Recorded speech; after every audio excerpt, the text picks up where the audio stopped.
Assalamualaikum warahmatullahi wabarakatuh. Saya akan membawakan judul materi yaitu inflasi dalam perspektif ekonomi Islam.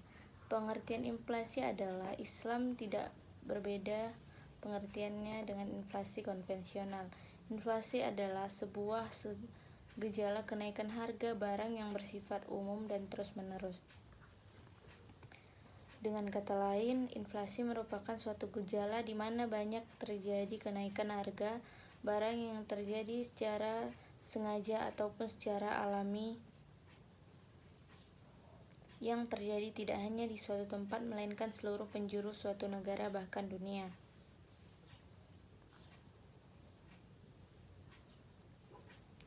Inflasi menyebabkan dilema penilaian terhadap aset tetap dan aset lancar dilakukan dengan metode biaya historis atau metode biaya aktual. Inflasi menyebabkan permasalahan akuntansi dalam hal pemeliharaan model real dengan melakukan isolasi keuntungan inflasioner. Inflasi menyebabkan dibutuhkan koreksi dan rekonsiliasi operasi untuk mendapatkan kebutuhan perbandingan waktu dan tempat.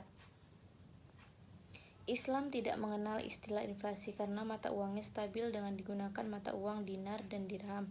Penurunan nilai masih mungkin terjadi, yaitu ketika nilai emas yang menopang nilai nominal dinar itu mengalami penurunan, di antaranya akibat ditemukannya emas dalam jumlah yang besar, tapi keadaan ini kecil sekali kemungkinannya.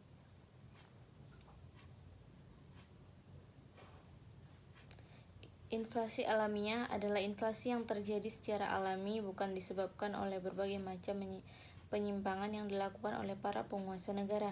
Misalnya, ketika suatu bencana banjir terjadi, maka akan terjadi gagal panen di berbagai sawah sehingga terjadi kelangkaan bahan makanan dan meningkatnya harga bahan makanan.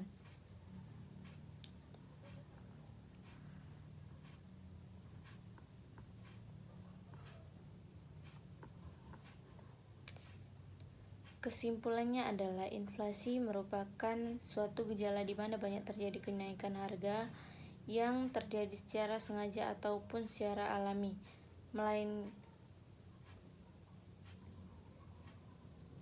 yang terjadi tidak hanya di suatu tempat, melainkan di seluruh penjuru suatu negara bahkan dunia.